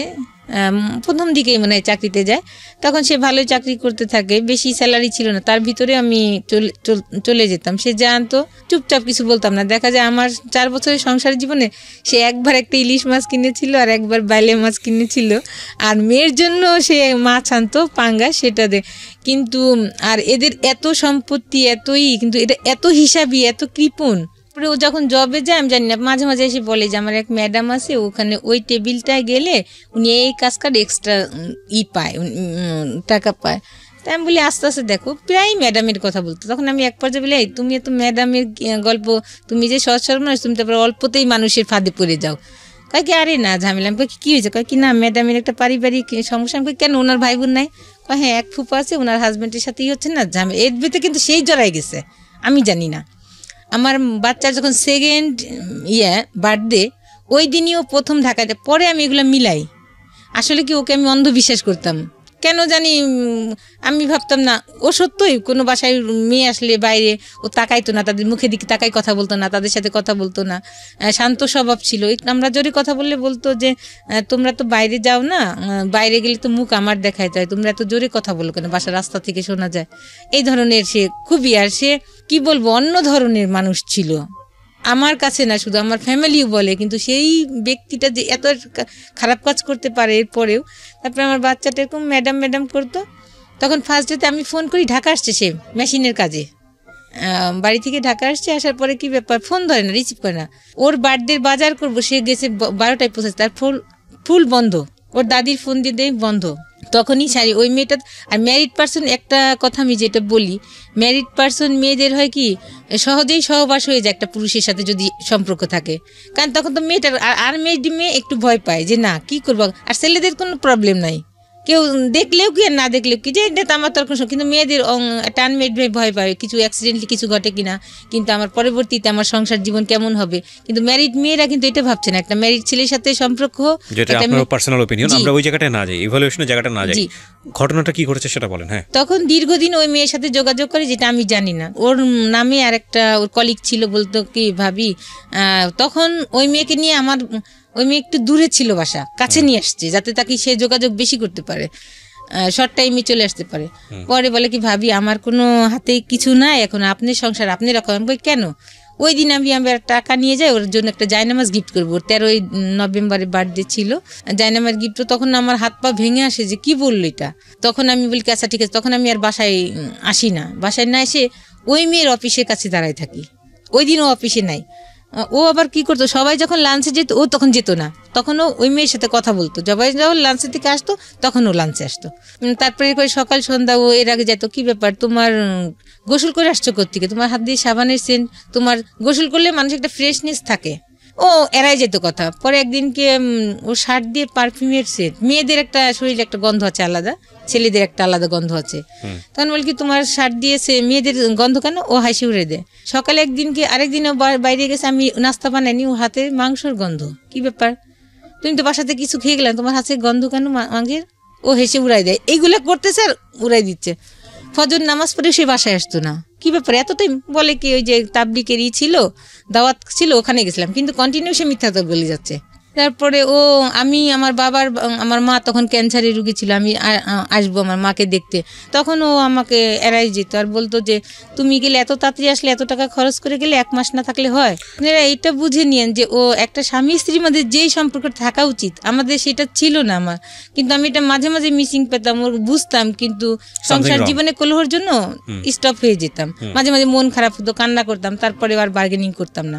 তারপরে এক পর্যায়ে আমি ওই মেয়ের অফিসের সামনে দাঁড়ায় থাকি ওই দিন 13ই ডিসেম্বর, আর আমি মার্কেটে যে ওর জন্য জায়নামাজ কিনি না, দাঁড়ায় থাকলে পরে ওই মেয়েটা অটোতে উঠে, আমি পিছনে অটোতে উঠি, দেখি যে বাসার সামনে সে ওর বাসার সামনে নেমে হেঁটে যাচ্ছে, আমি পিছনে, মেয়েটা যায় আর পিছনে পিছনে তাকায়। তখন মাঝখানে আমাদেরই এক পরিচিত মুয়াজ্জিন আছে, উনি আবার ওই সাইডে দোকান দিছিল, তখন বলে হ্যাঁ ভাবি আমি তো ভাইকে দিক দিয়ে মাঝে মাঝে যাওয়া দেখি, সকাল সন্ধ্যায় যায়। মেয়ের পিছনে পিছনে যে বাসাটা দেখে আসি, তখন আমি কনফার্ম হই না যে আসলে তার সাথে সম্পর্ক। পরে আমি বাসায় আসি, বাসায় আসলে পরে এক পর্যায়ে ওর যে নিচে দোকানটা থাকে, ওই দোকানের ড্রয়ারে পাসপোর্ট থাকে ওর, আর কিছু টাকা থাকে। আর আমার বোন আমার মেয়েকে যে ব্যাংকে নতুন টাকা দিছে বান্ডিল সহ, সেটাও আমাকে জানায় না, ওইভাবে রেখে দিছে, টাকাটা খরচ করে নাই। ওই টাকাগুলো নিয়ে আমি বাসায় উঠি, ও অফিস থেকে বাসায় এসে দেখে ড্রয়ার ভাঙায়, আমাকে অনেক সার্চ করে, আমি কিছুই কথা বলি না, তখন ও বাসা থেকে চলে যায়। তখন আমি এক ভাড়াটিয়াকে বলি যে মামি আমি একটু এই ঘটনা, আপনি আমার সাথে একটু চলেন। তখন উনি আমার সঙ্গে যায়, যে একসঙ্গে আমি আগে যে মেয়েটাকে ফলো করে যে বাসা চিনে আসছি, আমি কিন্তু ভিতরে ঢুকি নেই, মেয়েটাকে আমি দেখাইনি। কিন্তু যখন আমি ও বাসাতে চলে যায় আমাকে টর্চার করে, তখন মামিকে আমি সাথে নিয়ে যেয়ে দেখি যে দুজন একই সাথে, তখন আর আমি সহ্য করতে পারি না, মামিকে রেখে আমি ওকে বলি যে তুমি এগুলা করতে পারলে, এক পর্যায়ে হাতাহাতিয়া। তখন ওই মেয়েকে আমি গায়ে দিই যে তার আগে আমি ওই মেয়েকে সাবধান করে আসছিলাম যে আমার একটা বাচ্চা আছে, এর আগে যে আমি যে আপনি আমার সংসারটা নষ্ট করেন, ওকে আমি ভালোবেসে বিয়ে করছি ওকে, আপনিও আমার সংসারটা নষ্ট করেন না। বলে কি আপা আপনি কি বলেন এগুলো? তখন আমাকে নাস্তার সাথে আমি কিছুই খাইনি না খেয়ে, যাই হোক এই পর্যায়ে চলে আসি আর কথা বলি না। তখন ওই মেয়েটাকে আমি ইচ্ছা মতো মারি দিই যে তুই তো জানতি যে আমার একটা বাচ্চা ছিল, তোকে না আমি অ্যালার্ট করে দিয়ে আসছিলাম যে আমার সংসার ভাঙিস না, আমার একটা মেয়ে আছে। আর সে এই পর্যায়ে এইগুলো হয়ে যাওয়ার পরে, অকারেন্স হওয়ার পরে তার বাড়ি থেকে ভাই মারি। তখন ওই মেয়েটা কী করে, আমি এক পর্যায়ে করি, বাড়িওয়ালা বলে ঠিক আছে আপনি বৈধ, আপনি ওর প্রথম স্ত্রী, আপনি পুলিশ আনেন। তখন আমি সত্যি থানায় আমার বোনদের ফোন করি। আমার বোনদের এক পর্যায়েও ফোন দেয় যে আপনার বোনকে আর আমার রাখা সম্ভব না। তখন আমার বোন আমাকে ফোন দেয়, তখন বলে কি ঠিক আছে তুই যা, পুলিশ নিয়ে। পুলিশ আনার মাত্র তখন দেখি যে মেয়ে নিয়ে ও অলরেডি ওর বাড়িতে চলে গেছে, ওই মেয়ে নিয়ে, ওই বাসার নাই, মেয়ে নেই। তখন পুলিশকে নিয়ে আমি আমার শ্বশুরবাড়িতে উঠি। ওঠার পরে প্রতিবেশী যারা আছে তারা আসে, তারা টাকাটুকু দিয়ে পুলিশকে সলিউশন করে দেয়, ওই মেয়ে থাকে। এক পর্যায়ে দেখি কি আমার বাচ্চার দাদি তার রুমে নিয়ে ওই মেয়েকে উঠাইছে। তার মানে সে যদি প্রশ্রয় না দিত, তার ছেলে কিন্তু আরেকটা কথা, সেখানে প্রশ্রয় অপ্রশ্রয়ের বিষয় না, ইভ্যালুয়েশনটা আসলে আমাদের যারা শুনছেন দর্শক তারাই মূল্যায়ন করুন। ঘটনা আপনার লাইফে যেটা ঘটেছে আপনি সেটা বলে যান। তারপরে ওখানে উঠায়, তারপরে এক পর্যায়ে কথা হয়, তখন ওই মেয়েকে ওই রাতে রাখে ওদের বাসায়, আর আমরা তো দোতলায় থাকি। কিন্তু সে এর মাঝে সে করতো কি, বাথরুমে যে মেসেজ পাঠাইতো, কথা না, বাসায় যতটুকু সে কথা না বলতে পারলে বাথরুমে যে মেসেজ পাঠাইতো। পরে আমার গার্জিয়ানরা গেল, অনেক টর্চার করলো, তুমি এই ধরনের কাজ করতো, সব জায়গায় কি তোমার সাথেই শুধু মেয়ের দেখা, আর কারোর সাথে দেখা না? বলে হ্যাঁ আমি এতে অফিসে কই না, তুমি অফিসিয়াল কাজ, তার বাসায় বাড়িতে যেত না। ওই ঈদের কথাটা মিসিং হয়ে গেছে। সে করছে কি আমাদের বাসায় রেখে সে ওই মেয়ের বাড়িতে গেছে। প্রশ্নের উত্তর দেন। সেটা হচ্ছে আপনি যেটা বললেন যে মেয়েটাকে ছেলেটাকে আপনি একসাথে পেয়েছেন, পুলিশ নিয়ে আসছেন, তারপরে বিষয়টা কি মীমাংসা হলো আপনাদের মধ্যে? মীমাংসা কি ছিল? মীমাংসাটা ছিল আপনার সঙ্গে থাকবে আপনার হাজবেন্ড না বলে না, আমি এমনি গেছিলাম, আমি তাকে বিয়ে কিছু করিনি। মীমাংসাটা কি ছিল, রেজাল্টটা কি ছিল? আপনার সঙ্গে রয়েছে, হ্যাঁ আপনার সঙ্গে থাকবে, আপনি সেটা মেনে নিলেন। হ্যাঁ মেনে নিলেন, তার মানে সে ওই মেয়ের সঙ্গে যোগাযোগ করবে না। এরপরে ঘটনা সামনে দিকে আমি আমার ফ্ল্যাটে, আমি থাকতাম দোতলায়, ওর আমার শাশুড়ি থাকতো তিনতলায়। তখন ওরা চলে, মেয়েকে আমার শাশুড়ি রেখে দিল, সকালবেলা পাঠাইলো। যাই হোক অফিসে আরো মানুষজন অনেক ঝামেলা হইলো। এরপর যে আবার করলো কি, সে এর মাঝে তো অনেক ঝামেলা গেছে, অনেক কিছু হয়েছে, আমার মামা শ্বশুর সবাই আসছে, সবাই আমাকে ভোট করছে যে এই বউ, আমরা যতক্ষণ যদি কারেন্ট না থাকে এ হাত দিয়ে কোন দিক দিয়ে যা রান্না করতেছে, খাবারও দিচ্ছে আর হাতের পাখা নামতেছে না। সে আবার কি করলো, ওই মেয়েকে এক পর্যায়ে, এর মধ্যে তো অনেক ঝামেলা চলতেছে, ঝামেলা প্রায়ই হয়। সে কথা বলে আমি ঝামেলা করি, সে দেখা যায় যে নিচে আমরা টিউবওয়েলে পানি খেতাম, সে আনতে যেয়ে সে কথা বলতেছে, সে আসলে পানি কলসিটা টিউবওয়েলে ওখানে রেখে, আমি তো বউ মানুষ, আমি নিচে যাব না খাবারের পানি আনতে, সেই আনতো। তখন সে নিচে যাচ্ছে, হাতিম আলী কলেজের মাঠে যেয়ে সে কথা বলতেছে, মাঝখানে যে তখন মেয়ের গলায় বটি ধরছি, সত্য কথা বল, কার সাথে কথা বলছিস, নাহলে এই যে জব দিব তোর মেয়েকে। তারপরে বললে পরে সে বলে যে হ্যাঁ তুমি বটি নামাও, আমি সত্যি কথা বলতেছি। বললে পরে বলে যে ওর সাথেই কথা বলতেছিলাম, কিন্তু আমার দরকার ছিল কথা। আমাকে দরকার তাহলে ঘরে বসে বলতা, আমার সামনে বলতাম, আমি তো কিছু বলতাম না। কিন্তু কন্টিনিউ সে মেয়ের সাথে চালাই যাচ্ছে। আবার কি করছে, যেই বাসায় যে গন্ডগোল হলো, সে কি করছে, ওই বাসা দেখে মেয়েকে আরেকটা বাসা নিছে। তখন আমার তো একটা বাচ্চা আছে, ওকে আমার সঙ্গে নিয়ে যেতে হয়। তখন আমার বেবিটা 3 বছর। তখন ওর মা বলে কি, ছেলেকে অ্যালার্ট করে দেয় যে তোর বউ কিন্তু গেছে, তুই সাবধান থাকিস। ও আর ওই পথে যায় না। আমি দেখি দূতের দাঁড়াইছি যে অটোতে উঠবে, কিন্তু অটোতে উঠে না, যে আমি ধরা পড়বে। তাই এক পর্যায়ে সে অতিষ্ঠ হয়ে আমি যে তাকে সবসময় চোখে চোখে রাখতেছি, এগুলো সে অতিষ্ঠ হয়ে যায়। তখন কি করে, এক পর্যায়ে সে মেয়ে নিয়ে চলে যায়। বলে আমাকে বলে কি, আমি তো এই কয় তারিখে এসে যাব, ঢাকাতে যাবো, আমার কাজ আছে। স্যার আমাকে, তার মাঝখানে আমি স্যারকে এবার ফোন দিছি, এমডি স্যারকে, স্যার ও কিন্তু ওই মেয়েকে নিয়ে যাবে, আপনি ছুটি দিবেন না। স্যার আমার আচ্ছা ঠিক আছে। তখন ওকে বলে যে তুমি তো আমার শুক্রবারেও কাজ আছে, তুমি যাইতে পারবে না, বৃহস্পতিবার লঞ্চে উঠবে। কিন্তু এক পর্যায়ে যাই, বাসায় এসে এটা বলে কিছু বলি। তখন ও যেদিন নাকি ফাইনালি যাবে টাকা পয়সা নিয়ে, সেদিন আমি তো জানতেছি, আমি আবার করছি কি, 2টা আমার বাচ্চার কাপড়গুলা আমি নিচে একটা জায়গায় রাখছি যাতে কেউ না দেখে। ও যাবে, আমি এক পাশে যাবো পাশ। তখন করে কি, আমি এদিক দিয়ে নিজে অস্থির হয়ে যাচ্ছি যে ও আজকে চলে যাচ্ছে মেয়েটা নিয়ে, আর ওরও খারাপ লাগছে চলে যাচ্ছে। ও ভাত খেতে পারতেছে না, ও করছে কত ভাতের গুলো কত চিনি দিয়ে ঘাটছে, ওরও খারাপ লাগছে চোখ মুখ। এদিক দিয়ে আমার মাথা ঘুরাচ্ছে, আমি মাথায় তেল পানি দিচ্ছি, কিন্তু ওকে বুঝতে দিচ্ছি না যে আমি বুঝছি। তখন আমি অনেকটা ছেলেকে লাগাই রাখছিলাম যে ও যখন যাবে ওর পিছ যাবে যে ও কাকে নিয়ে যায়। পরে হ্যাঁ ওই যায় লঞ্চে, দেখে যে 2টা মহিলা, একটা মহিলার বাচ্চা কোলে আর একটা মহিলা বসে আছে চাদর পিছে। পরে তখন আমাকে আবার বলে যে দেখবো আজকে কে আগে ফোন দেয়, যে আগে ফোন দেয় সেই বুঝবো ভালোবাসে বেশি। আমি তো আচ্ছা ঠিক আছে। আমি তোর ফোন দিই না। ও বলে দেখে কি দেখছো, আমি তোমাকে বেশি ভালোবাসি, আমি তোমাকে আগে ফোন দিলাম, তুমি তো ফোন দিলা না। ওর মার কাছে ফোন দেয়, ওরা কই বলে করে দে, তো দেখি না মানে পাশে বাসায় গেছে নাকি, জানে না সেও আমি যে লঞ্চ ঘাটে গেছি। পরে আমি লঞ্চ ঘাটে গেছি, তখন ওই ফোনটা রিসিভ করতে পারি না, গাড়ি শব্দ হয়ে দেখে আমি দূরে যেয়ে ফোনটা রিসিভ করি যে হ্যাঁ আমি বাসায় পাশে বাসায় আসছি। পরে আমি যে করি কি, ও তো অনেক লম্বা, ও করছে কি মেয়েটা ওইদিকে মুখ করে বসা আর ও হলো মুখ করা বসা সিঁড়ির দিকে। আমি সিঁড়িতে উঠা মাত্রই ও দেখে ফেলছে, আর ও খুবই চতুর, এত চতুর যেটা আমি বোঝাইতে পারবো না, ভালো যেমন তেমন চতুর। ও আমাকে দেখে চট করে উঠে গেছে। আমি করছি কি তখনই মেয়ে কোল থেকে নামাই দিছি। ও করছে কি মেয়ে নিয়ে যখন আসছে তখন আমি ওই মহিলা, তখন আমি বললাম যে বাচ্চা কোলে, ওর ওই মেয়েটা ওই মেয়ের ভাইয়ের বাচ্চা কোলে। তখন আমি বললাম বাচ্চা নিয়ে কোথায় যাবে, আমি টার্গেট করিনি, বাচ্চা আবার পরে দিবে। তখন আমি ওর ভাবির পাশে আসি, ওই মেয়ে ততক্ষণে করে কি ফোন করে ওর ছোট ভাইদের আইনে ওই বাচ্চা, ওর ভাইয়ের বাচ্চাকে ওকে দিয়ে তারা দুজনে, ও তার মাঝখানে আমার বাচ্চার বাবা আমার বাচ্চাকে ওর দাদির কাছে দিয়ে টাকা পয়সা নিয়ে মাইতে বলে দেয় যে তোরা বাঁচে যা। তখন ওরা বাসে চলে আসে। তখন তো আমার এমন পজিশন, তখন আমার তখন রাত্রে আমি রাত জেগে 2টা চিঠি লিখলাম, সারা রাত জেগে।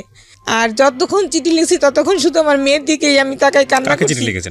আমার শাশুড়িকে, যে আমি 4 বছরে আপনার মন জোগাইতে পারিনি, কিন্তু আমার মা নাই, কিভাবে যে আপনার ভালোবাসা আমি পাবো আমি নিজেই জানি না, কি করলে আপনি আমাকে ভালোবাসতেন। যাই হোক, অনেক ব্যথা পাইছি, আপনার ছেলে সংসার করতে এসে অনেক কষ্ট দিয়েছেন। ও এক পর্যায়ে চলে এসে পরে আমি ঢাকাতে আসি ওকে খুঁজি, আমি কামরাঙ্গীর চরে যে খুঁজি ওকে, এইভাবে কি ঢাকাতে মানুষ খুঁজে পাওয়া যায়? পরে আমি বোনকে ফোন দিই, যখন দেখি নিজের পা আর চলে না, তখন আমার বোন বলে তুই এইভাবে কি মানুষ খুঁজে পাবি, বাসায় আস। বাসায় আসলে পরে আমার দুলাভাই আসে, সব শুনে পরের দিন আমার দুলাভাই আমাকে নিয়ে রওনা হয়। ওদের বাসায় গেলে পরে ওর খালু খালা আর ওদের আত্মীয় স্বজন বলতে ওর চাচা ছিল না, আর ফুপুদের কোনো এলাও ছিল না। আপনারা কোথায় খোঁজেন? আমি না খুঁজে পান না, তারপর কি করেন? খুঁজে যায়, ছবি দেখাই খুঁজি যে একে কি দেখছেন, ভাড়া থাকে একে দেখছেন, এভাবে করি না। তার আমার বোনটা বলে এভাবে তুই পাবি না, চল ওদের বাড়িতেই যাই। পরে আমার বোনটা তো জব করে, বন্ধুরা ভাই ছুটি নিয়ে তারপরে যায় আমাকে নিয়ে। পরে ওদের আত্মীয় স্বজন বলতো মামারা, খালি খালারা ছিল, ওদের ফেভারে কথা বলে, ওর মামাদেরও এত অ্যালাউ করতো না মামা। পরে আমি আমার বোনকে নিয়ে আবার ওদের বাড়িতে যাই।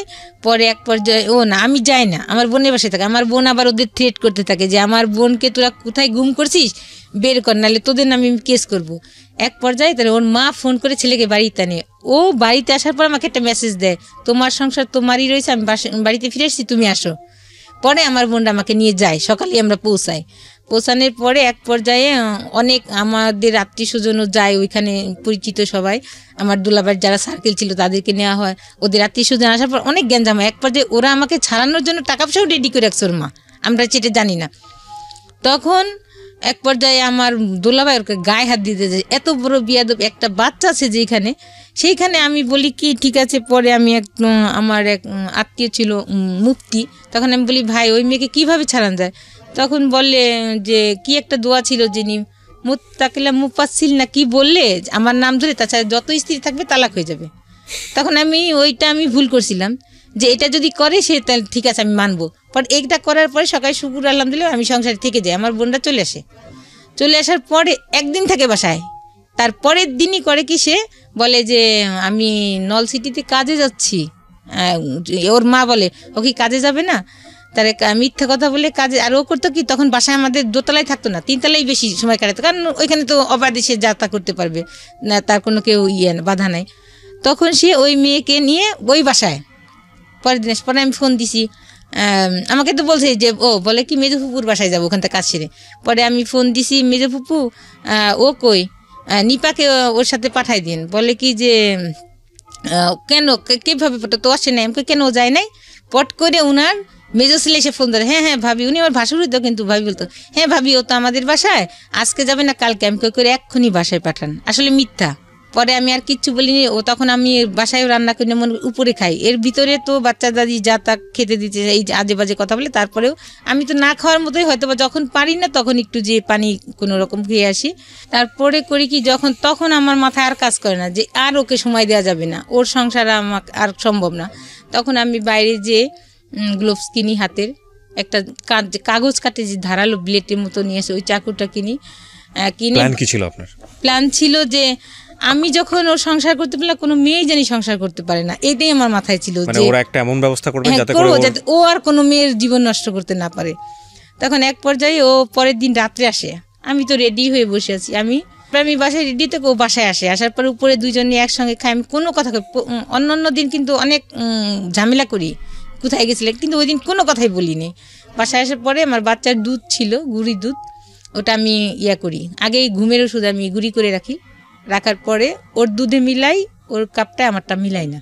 তখন আমি বলি ও খেতে চায় না, করলে যে আপনার একটা ভয়ঙ্কর বিপদ হতে পারে, ওটা আমার তখন মাথায় কাজ করে নাই যে মানুষের এত যন্ত্রণা। শুনেন, একটা এর মাঝে অনেক কথা গেছে। শি ওয়াজ প্ল্যানিং লাইক ওর এমন একটা অবস্থা করে দেওয়া যাতে করে ও পরবর্তীতে অন্য কারো সংসার করতে না পারে, আপনারা বুঝে নেবেন আপনাদের জায়গাটা থেকে। এবং সেজন্য উনি একটা ধারালো ব্লেড কিনে নিয়ে এসছে, আরও অনেক কিছু কিনে নিয়ে এসছে। And she is planning like a pro বলতে আমি যেটা বোঝাচ্ছি যে প্রফেশনালরা যেভাবে প্ল্যান করে আর কি, ঘুমের ওষুধ টষুধ খাওয়ায়। And this is not the end, cause প্রত্যেকটা ঘটনার একটা ইফেক্ট থাকে। দেখেন কোথাকার জিনিস কোথায় গিয়ে দাঁড়িয়েছে, বলেন। এর মাঝে আমি অনেক ও বলে, আমরা জানি যে এই স্টোরিটা আসলে যদি আপনাকে ইলাবোরেটলি বলতে দেওয়া হয় এটা সারাদিন বলেও শেষ হবে না। এর মাঝে ওর আত্মীয় স্বজন যাদের, এই বোর মতো বোন, আমি অনেক পরিশ্রম করেছি, আমার জামা ছিঁড়ে গেছে, কিন্তু আমি ওই বলছে জামা বানাইতে, আমি বানাইনি। আমি বলছি সংসারে কয় বছরের সংসার আপনার? 4 বছরে, যে আলমারিটা হোক, এই খাটটা বানানোর পরে আমি ড্রেস নিবো। ওকে, ঠিক আছে, আপনি তারপর কি করলেন? তারপরে ও রাত্রে যখন দুধ খেতে চায় না, তখন আমি বলছি তুমি না খেলে আমিও খাবো না। তখন এক পর্যায়ে দুধটা খাওয়ার পরে সে ঘুমে, অনেক কথা বলি, কথা বলতে বলতে এক পর্যায়ে তখন আমি তার সাথে মিলন হতে চাই, কিন্তু ওই সময় ও সে হয় না। তখন আমি এক পর্যায়ে আমি দেখি তাকে, জাস্ট পরীক্ষা করেছে কি বলে, কিন্তু আমারও ইচ্ছা ছিল না। তারপরে এক পর্যায়ে সে ঘুমায় যায়, ঘুমায় গেলে আমার যে দরকারি জিনিসগুলো, আমার ক্যামেরা, আমার গোলগুলা, আমার পছন্দের শাড়ি, আমার মেয়ের ড্রেসগুলা, কিছু যেটা লাগবে আমি একটা চাদরের উপর ফেলে বাঁধি। আর আমার কিছু বাইরের কিছু ইলেকট্রিক জিনিস ছিল, ঘর মোছা মেশিন, ঘর ঝাড় দেওয়া মেশিন, আরও আমার প্রিয় জিনিসগুলা আমি করি কি, আমার ড্রয়িং রুমে খাট ছিল সামনে, আমি মেয়েটাকে আগে ওখানে শোয়াই যাতে আমি দ্রুত মেয়েকে নিয়ে চলে যেতে পারি। মেয়ের শীতের পোশাক পরাই ঘুম পাড়ায় রাখি, আর আমিও আগে বোরকা পরে ফেলি, পরে বলে আমি নিয়ে তখন আমি মশারিটা নেই, আমার প্রিয় লেপ ছিল, আমার একদম পছন্দের অনেক দামি লেপ, মশারি, আমার কাটা, আমি সব ওকে গায়ে দিয়ে আসছি কেন, যাতে ও শীতে কষ্ট না খায়, ওকে মশারি না কামড়ায়। কিন্তু কাজটা করছি খুব জিদে, কিন্তু আমি চাইনি যে ওকে একটা মশারিও কামড় দিই, কিন্তু আমি ক্ষতি করছি, কারণ যে আমার মনে যে ব্যথা, আপনি ঘুমের থাকার অবস্থায় কাজটা করি, তখন ও জেগে উঠে, তারপরে আমি ওটা জেগে ওঠার পরে কি করে, আপনাকে ধরে ফেলে না? ও চিৎকার করে না বেশি, যাই হোক, তখন সাথে সাথে আমি আমার ওইটা ছুরিটা আমার হাতেই থাকে, আমার মেয়েকে আমি নিয়ে আসি। ওর মোবাইলটা আবার আমার কাছে ছিল, ওর মোবাইলটা ওই আমি ড্রয়িং রুমে পড়ে যায় আমার কাছ থেকে, পড়ে গেলে আমি মেয়েটাকে, তখন আমার জুতাও পরার আমার ছিল না, মনে ছিল না, আমি নিয়ে চলে আসি। তখন অনেক শীত ছিল, 28শে ডিসেম্বর 12 সালের। তখন আমার মেয়েটাকে আমি বলি আম্মু কুকুর ডাকতেছে, আমি বলছি আম্মু। তখন আমি ওদের বাসায় চিল্লাপাল্লা শুরু হয়েছে, ওর মা চিৎকার করে কান্না করতেছে, তখন চিৎকার করে কান্না করতেছে, সব আমি তো দেখতেছি, দূরে থেকে দেখা যাচ্ছে, মানুষ দেখা যায় না কিন্তু শব্দগুলো শোনা যাচ্ছে। তখন আমার মেয়েকে বলে আম্মু কুকুরে ডাকে, তুমি করো, আমাদের তো ধরে ফেলবে, তুমি কথা বলো না। ওকে আমি তখন খুব পারে, তখন আমার সামনে দিয়ে অ্যাম্বুলেন্সে নিয়ে যায়, অ্যাম্বুলেন্সে নিয়ে গেলে ওখানে কাজ করতে পারে, ঢাকায় নিয়ে আসে, ঢাকায় নিয়ে আসলে অ্যাম্বুলেন্সে নিয়ে যায় মানে কি, এই ঘটনা ঘটার পরপরই আমি দেখতেছি আমার সামনে দিয়ে নিয়ে যাচ্ছে, আমি তো সাইডে দাঁড়ানো, আমি তো ফ্যামিলি মেম্বার যারা ছিল তারা তো ওই বিল্ডিং এই ছিল, হ্যাঁ 3 তলায় থাকতো, ওরা তখন 2 তলায় চলে আসছে, ওরা তো সবাই বুঝে গেছে যে আপনি কাজটা করছেন, সবাই অলরেডি নাই, বাসায় নাই, তখন সবাই চলে আসছে। আমার তখন কোনো কিছুই নাই, যে because she doesn't have sense, ওই সময়টাতে সেন্স নাই, আমার এর ভিতরে অনেক কিছু গেছে, জানতে কি বলার না, সেন্সটা না থাকার পেছনে অনেক কথা আছে, এর মাঝখানে অনেক কথা গেছে। আমি অনেকবার সুইসাইড করতে চাইছি, যখনই আমি সুইসাইড করতে গেছি, ফ্যানের সাথে ঝুলতে গেছি, তখন আমার মেয়ের মুখ দেখছি আর বলছি যে শেষ ওকে দেখে যাই। যখনই দেখতে গেছি তখনই নেমে আসছি যে আমি যদি মারা যাই তাহলে আমার মেয়ের কিছু থাকবে না। আর শুনেন, বাবারা কষ্ট করেন না সন্তানের জন্য। আজকের এই গল্পটা যারা দেখছেন ভিডিও, তাদের শুধু একটা কথাই বলবো, যারা এরকম ডিসিশন নিতে যাচ্ছেন, এত শর্ট টাইমে পরিচয়, সেটা ছেলের দিকেই হোক বা মেয়ের দিকেই হোক, আজকের এই গল্পটা শুনে দেখে তওবা করেন। Don't do this boss, cause it's not your decision, it's a family decision. বিয়ের পরের জীবনটা যে আসলে কি, বিয়ের আগের টের পাওয়া যায় না, এবং এই সিদ্ধান্ত কোনোভাবেই ইমোশনালি, শুধু ইমোশনালি দুজন মানুষকে ভালো করে না জেনে, দুটো পরিবারকে ভালো করে না জেনে নেওয়া উচিত না, উচিত না, উচিত না, উচিত না। একেবারে আমৃত্যু পর্যন্ত আমি এই কথাটাই বলবো, যতদিন রেডিও প্রোগ্রাম করবো। Do not do this, do not do this, do not do this, please. তারপর কি হলো? ওকে নিয়ে ঢাকাতে আসে, ওই দিনই আমি অনেক কুয়াশা থাকে, ওই দিন আমি আমার বোনের সাথে কন্ট্যাক্ট হয় শুধু, আর কারোর সাথে আমি কথা না বলে ফোনের সাথে কন্ট্যাক্ট করি, ফোনটা অফ স্টপ করে দিই। তারপর একটা অটো আমাকে একটা আমার জায়গাটার নাম মনে নেই, বাস স্টপেজে আমাকে দেখে যায় আমার বাচ্চা সহ।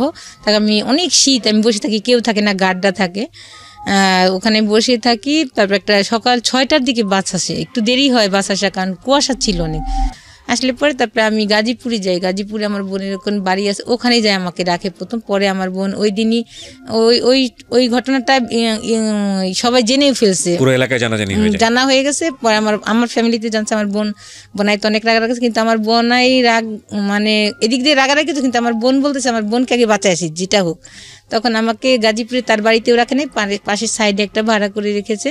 তখন অনেক দিন ওখানে ছিলাম, প্রায় 15 দিন। আমার বোন গাড়িতে করে খাবার দাবার সব পার্সেল দিছে। যখন রাতে কুকুর ডাকতো, আমার মেয়েকে আমি বুকে জড়াই ধরে রাখতাম, মানে এইভাবে পুলিশ আসতো, খালি সারাদিন এটাই মনে হতো।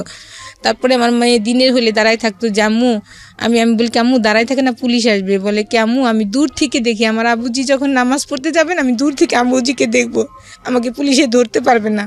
আর যাকেই দেখতো তাকেই বলতো যে তোমরা কি আমার আবুজিকে দেখছো। ততদিনে কি মামলা হয়ে গেছে আপনার নামে? আপনি কিছু জানেন যে পুলিশ বাইরে? হ্যাঁ, আমাদের বাড়িতে পুলিশ গেছে, আমি তো সংবাদ পাচ্ছি, আমার ফোন স্টপ করে ফেলেছি। পরে যে ওরা তখনই মামলা করে দিয়েছে বিষয়টা নিয়ে, তারপরে দিনই 29 ডিসেম্বরই তারা মামলা করে দিয়েছে। পরে আমার বোন, আমার মেয়েটা টাইফয়েড হয়ে গেল বাবার টেনশনে, জ্বর হতে হতে পরে আমাকে ধানমন্ডি ক্লিনিকে আমাকে নিয়ে ভর্তি করলো। এর ভিতরে আমার বোনের ছেলে কেউ আমার সঙ্গে যোগাযোগ করে না, বলে যে ও যেন বাসায় উঠতে পারে না, এমন একটা কাজ করছে। দেখা যেত বিয়ে করছে আর অন্য প্রসেসে যাওয়া যেত। তখন এক পর্যায়ে আমার বাচ্চাটার এত খারাপ অবস্থা, অ্যানালগে সে দিতে দিত না, ইঞ্জেকশন দিতে দিত না, স্যালাইন দিতে দিত না। তখন ডাক্তাররা পাশের রুমে যেয়ে বলতো যে আমি তোমার আবুজি চকলেট নিয়ে আসতেছি, তুমি স্যালাইন না, আমি এক্ষুনি আসবো। এইভাবে ডাক্তাররা অন্য পাশে ফোন দিলে কথা বললে সে দিতে দিত। তারপরে এক পর্যায়ে আমার বোনটা কান্না করে যে ওর মেয়েটা মারা যাচ্ছে আর তোমরা যাও না। তখন আমার ভাগ্নিটা মেডিকেলে পড়ে, তখন তারা যায় সবাই। আপনার মেয়ের যে অনেক ধরনের সাফারিং এর মধ্যে দিয়ে যাবে পুরো লাইফে, সেটা আমাদের দর্শক যারা আছেন, আমরা যারা আছেন সেটা জানি, কিন্তু এই ঘটনার প্রেক্ষাপটে আপনাকে কি ফেস করতে হলো সেটা হচ্ছে আমাদের কনসার্ন। এখন আপনি এই ঘটনার পরে এক অর্থে পলাতক অবস্থায় আছেন, ওনারা মামলা করে দিয়েছে আপনি যেটা বললেন। তারপর আপনার ঘটনাটা কি দাঁড়ালো? পুলিশের কাছে অ্যারেস্ট হওয়া বা অন্য? পরে আমার বোনরা হাইকোর্টে আমাকে নিয়ে যে আমার বাচ্চা সহ আমরা ছিলাম জামিন। তখন হাইকোর্ট কি করলো, 2জন জাজেস ছিলেন, জাজেস 2জন আমার বোন 2জনকে দিলেন জামিন, আমাকে দিলেন। ও মামলায় আসামি কজন করেছিল? 3জন। আমার 2 বোনকে বলছে তারা সহযোগিতা করে নিয়ে আসছে, এটা বলছে। আচ্ছা, তো আপনার 2 বোন ছিল প্লাস হচ্ছে আপনিও ছিলেন, 3জন আসামি ছিল। হ্যাঁ, আমি 1 নম্বর, তারা 2 নম্বরে। তখন জাজেস আমাকে দিল না। তখন আমার বোনরা বললো যে আমাকে সাজেস্ট করলো যে দেখ তুই তো ভুলের বশত, আসলে আমরা তো জানি যে তুই কষ্ট করে কাজটা করে ফেলেছিস, মানে কোনো নারী এমন সহ্য করতে পারে না, তারপরেও তো একটা গুনার কাজ হয়ে গেছে, অন্যায় হয়ে গেছে, এখন তুই স্যালেন্ডার কর। শেখ হাসিনা খালেদা জিয়াই যখন জেলে গেছে, আর তোর তো কোনো ব্যাপারই না, তুই যা করার আমরা আছি পিছনে, আমরা তোর সাথে আছি, তোকে আমরা ফেলবো না। এমনি করে আমার বোন অনেক করেছে আমার জন্য, আমার গায়ের চামড়া দিয়েও যদি তাকে জোতা দিই সেটা অন্য হিসাব। তারপরে কি হলো? তারপরে আমার বোন, আমি কোর্ট স্যালেন্ডার করি। কোর্টে সারেন্ডার করেন আপনি? কোর্টে স্যালেন্ডার করি, যে আমাকে কাস্টডিতে দেয় অনেক উকিল, তো কিন্তু ওদের সিটি, ওরা সবচেয়ে হাই লেভেলের লয়ারকে দাঁড়ায়, 10 জন 12 জন করে দাঁড়ায়। আর আমার সে 2 জন গেছে, আমার বোন চিনে না কোন লয়ার ভার কোনি, তখন আমাকে দেয় না। তখন সব কেসেই সাক্ষী আছে, ওর মা ভাই প্লাস যত উকিল হবে, ওর প্রসঙ্গ নেই। বলে সবাই তো জানে এটা, তাহলে কিন্তু আমি চিৎকার করি ম্যাজিস্ট্রেট বলি, স্যার আপনি নিজে চোখে দেখেন। পরবর্তী নেক্সট ওখানে একটা দাঁড়াই আছে যে 205-এ, যে সচক্ষে দেখেন, কিন্তু ম্যাজিস্ট্রেট এই কাজটা করে নাই। বলে কি যে প্রমাণ এবং সাক্ষ্যাদি কাগজপাতি দাঁড়াতে বোঝা যায় যে সচেতন। মানে এক পর্যায়ে যখন সাক্ষী চলে আসে, লিখিত সাক্ষী, সবাই বলে নাই, খুঁজে পায়নি, কেউ বলে সেটা তো অন্য হিসাব। মেডিকেল ট্রিটমেন্টের রিপোর্ট, মেডিকেল ট্রিটমেন্টেও বলে যে নাই, কিন্তু ওরা টাকা দিয়ে এটা করেছে। দেখেন বাংলাদেশে কি হতে পারে না, কিন্তু একটা মেয়ে মানুষের জীবন কত নষ্ট করে দেয়। এক পর্যায়ে ও নিজের মুখ দিয়েই বেরোয় যায়। ও যখন দিতে যায়, সাক্ষী দিতে যায়, যে ও তখন ভিকটিম সাক্ষী দিবে যে আমারটা নাই। তখন আমার লয়ার বলে যে আপনি এক বাক্যে উত্তর দেন, কি প্রস্রাবের রাস্তাতে প্রস্রাব করেন? তখন বলছে ও হ্যাঁ। তখন বলে তাহলে আমার একটা কথা বলেন, 10 আনি আপনি আছেন না 12 আনি 16 আনি ভালো আছে? তখন ও বলে যে না আমার 12 আনি ভালো আছে। তখন আমার লয়ার বলে যে মিথ্যা। তখন সারা কোর্টে একটা হইরই পড়ে যে এতগুলা সাক্ষী হলো শেষ সাক্ষী, সবাই বলছে যে নাই, খুঁজে পায়নি। আর এত বছর, 2 বছর অলরেডি, তখন 2-3 বছর চলে যায় কেসটার। 5 বছর ঘুরছে এই কেসটা। আপনি জেল খাটেন কতদিন? আমি প্রথমে কাস্টডিতে আমাকে 9 মাস আমাকে জামিন দেয় নাই, যে নাই তখন আমাকে তো 9 মাস আপনি একটানা জেল খাটেন? হ্যাঁ। আচ্ছা, তারপরে আপনি বের হন, তারপরে এই প্রসিডিউরটা শুরু হয়? হ্যাঁ, বের হলে পরে 2 বছর ধরে এটা চলে? 3 বছর। তখন 5 বছরের মাথায় 2012-তে ঘটনা কেসটা হয় শেষে, একদম বছরের শেষে, কিন্তু 2017-তে রায় হয়, আমার 5 বছর সাজা হয়। ওই সময় আপনার লোয়ার কোর্টে 5 বছরের সাজা হয়ে যায়? জি, হইলে পরে তখন আমাকে ওইখানে আমার যে পরিচিত মানুষ, আমার ভাই বোন সবাই জব করেন, যার যার সংসার নিয়ে দৌড়াতে পারে না, তখন আমি ওইখানে পরিচিত যে ছিল, জেলের ভিতর যে পরিচয় হয়েছিল, ওরা তখন মাদকের ব্যবসা করতো, কিন্তু ওরা মানুষ ভালো ছিল, তাদের সাথে একটা আমার পরিচয় হয় ভিতরে। জীবনে কোনোদিন ভাবছেন জেল খাটবেন? না, কিন্তু আমি আসলে দেখি শুধু খারাপ মানুষই জানে, অনেক মানুষ ওইখানে কেউ কেউ আছে। 14 দিনের রেজাল্ট দেখেন, 14 দিন।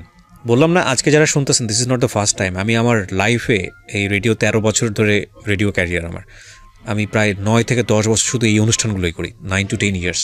কত মানুষের জীবন গল্প যে আমি শুনেছি, আমার খালি মোস্ট কেসেস যেটা মনে হয়েছে যে মেয়েদের ক্ষেত্রে সবচেয়ে বড় যে সমস্যাটা, সেটা হলো ইমোশনাল হয়ে বিয়ে করা। মানে এটা যে কী করতে পারে একটা লাইফকে, কত কেস যে আমি উপস্থাপন করেছি। আমি শুধু একটা কথাই বলতে চাই, মেয়েরা বেশি ভিকটিম হয়, বাট ছেলেরাও ভিকটিম হয়। Please do not do. প্রেম আসতে পারে, কিন্তু বিয়ের সিদ্ধান্তর জায়গাটা এরকমভাবে নিয়েন না, কজ জীবনটা যে কত কঠিন, মাই গুডনেস। ভদ্রমহিলা আরও কি বলে শোনেন। হ্যাঁ, তারপর যেদিন সাজা হয় সেদিন ছিল বৃহস্পতিবার, আমি রবিবারে কোর্ট সিলিন্ডার করি, ওনাদের কাছে টাকা পয়সা দিই, যে 30,000 টাকা দিই, যে আপনি আমাকে হাইকোর্ট করেন, বাকি টাকা আমি দিব। তারপরে 5 মাসের মাথায় আমাকে হাইকোর্টের থেকে জামিন দেয়।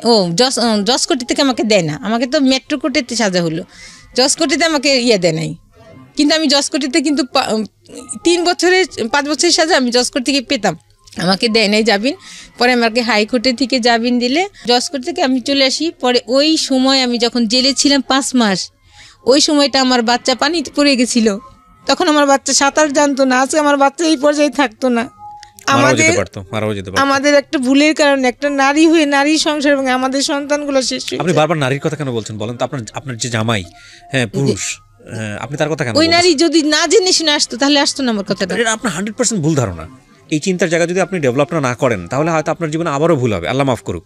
প্রথম কথা হচ্ছে যে আমার চারপাশে তো ভুল করার মতো অসংখ্য এলিমেন্ট আছে। তো তার মানে কি বিষয়টা এরকম যে আমি ভুল করব, কেউ একজন এসে আমাকে জোর করে ভুল করাচ্ছে? আমরা তো সবাই অ্যাডাল্ট। মেয়েটার দোষ দিয়ে লাভ কি? আপনার হাজবেন্ড তো থাকা অবস্থায় গেছে, যদি আপনার কথা সত্যি হয়ে থাকে, তো দোষটা আপনার হাজবেন্ডের। আল্লাহ পাক আমার ইবাদত কবুল করুন। আর আপনাদের ইন্টারনালি কোনো প্রবলেম ছিল কি না ছিল সেটা তো আপনারা ভালো জানেন, আল্লাহ ভালো জানেন। সেটা ওইটা নিয়ে আমরা বরং ওই মেয়েটাকে দোষ না দিই। মেয়েটা যদি দোষ থেকে থাকে, তাহলে মেয়েটার চিন্তা করা উচিত ছিল যে হ্যাঁ, এই সংসারটা, একটা বাচ্চা আছে, এই সংসারটা টিকে থাকা উচিত, এটা আমি আপনার সাথে একমত। কিন্তু এটার মানে এরকম না, যদি আপনার হাজবেন্ডের স্বভাবই এটা হয়ে থাকে, তাহলে ওই মেয়েটা না থাকলে আরেকটা মেয়েকে সে বেছে নিত।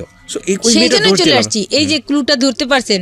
আমি তখন চিন্তা করলাম যে এই মেয়েটাকে আমি আত্মীয় স্বজন সব ঝামেলা করে ধরে কেস কাবারি দিয়ে আমি একে বাদ করতে পারি, কিন্তু এ আবারও যাবে। আচ্ছা, আমি যে প্রসঙ্গে জানতে চাই, আপনাকে 5 বছরে যখন সাজাটা দেওয়া হলো, আপনি হাইকোর্টে মামলাটা নিয়ে গেলেন, হাইকোর্টে নিয়ে আমাকে জামিন দিল। এখন জামিনে আছি আমি, এখনো জামিনে আছেন। তার মানে মামলাটা এখনো চলছে এবং এটা কবে নাগাদ রেজাল্ট আসবে, কি হবে না হবে আপনি জানেন না এখন পর্যন্ত? জানি না। এমন হতে পারে যে আপনার সাজা হয়ে যেতেও পারে। আমার বহাল রয়েছে। তখন আমি এইবার চাইছিলাম যে আমাকে পার্মানেন্ট জামিন দিতে, কিন্তু পার্মানেন্ট জামিন আপনাকে দেয় নাই। আমাকে 1 বছর দিয়েছে। 1 বছর। তার মানে এই মামলাটা কত বছর যাবত চলছে? 2012 সালের ডিসেম্বর, 29 ডিসেম্বর থেকে। আপনি আমাকে সহজ কথা এক লাইনে বলবেন, প্রত্যেকটা মোমেন্টে মনে হয় না যদি 5 বছরের সাজা হয়ে যায় কি হবে মেয়েটার? হ্যাঁ, সবসময় মনে হয়। তার মানে উনি বাইরে আছেন, কিন্তু আলটিমেটলি ভেতরে, উনি মনের ভিতর থেকে উনি জেলে আছেন। আরেকটা যেটা কথা বলি, আল্লাহ সত্যই সবার জন্য আছেন। আমি সবসময়, আমি 5 ওয়াক্ত না, আমি বেশিরভাগ ওখানে যখন থাকছি শুধু জায়নামাজি আমার কাজ। আমাকে সবাই বলতো যে কে খালি জায়নামাজিই বসে থাকি। আপনিও তো মামলা করেছিলেন? হ্যাঁ, আমি নারী নির্যাতন এবং একটা আমার কাছে যৌতুক নিয়েছিল 2 লাখ টাকা আমার বাবা থেকে। সেটা ওই মামলা কি হয়েছে? ওরা চালাকি করে একসময় বলছিল আমাকে মাঝখানে যে তুমি কেসগুলো উঠাই নিয়ে আমরা কেস উঠাবো। তখন আমি মিসিং এই ভুলটা আমি করি। তখন ওর আত্মীয় স্বজন বলছিল, যখন ওরা যেটা বলাইছিল যে সে কেসগুলো উঠে কাগজপত্র নিয়ে এসুক, আমরা মাঝখানে আমি সব কেস উঠাইছি, কিন্তু তারা কেস উঠাবে না। তখন বলে আমার বোনটা গেছে, গাড়ি নিয়ে গেছে, আমাকে নিয়ে গেছে। আর তখন তারা বলে কি, ওরা যদি ওরা ফোনই স্টপ করে বসে আছে, মানে কেস তোলার পরে কি আপনারা ধরা খেয়ে গেছেন? হ্যাঁ, তখন আমি একটা পারিবারিক কেস এসে আবার দরখাস্ত করছি, যে তখন এটা উঠে নেই, দরখাস্ত দিচ্ছি যে নেক্সট তারিখে আসলে উঠবে। তখন শুধু ওই পারিবারিক কেসটা ছিল, আর যে আমার কাছে যৌতুক নিছে এগুলা আর উঠানো হয়ে গেছে। আচ্ছা, ডিভোর্সটাও হয়ে গেছে আপনাদের? যে ডিভোর্স ওরা এই যে কিছুদিন আগে দিয়েছে। জি জি।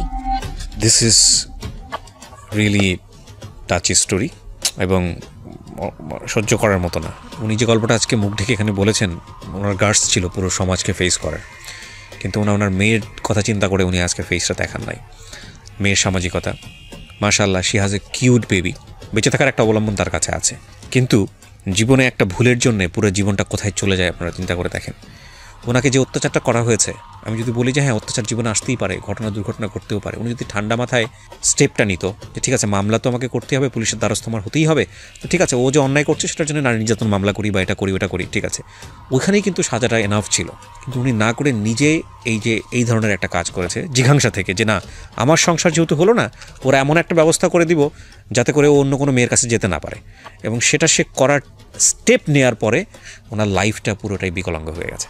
শুধু এটা তো আপনারা পরিণতি দেখলেন, আমি একটা কথাই বলতে চাই যে এটা হয়তো 5 বছর জীবনটাকে একটা ব্র্যাকেটে ফেলে দিয়েছে যে আসলে কী হবে না হবে উই ডোন্ট নো, কিন্তু আপনি একটা জিনিস চিন্তা করে দেখেন তো, উনি যতদিন পৃথিবীতে বেঁচে থাকবে ওনার সামাজিকতার জায়গাটা, ওনার ঘরে একটা মেয়ে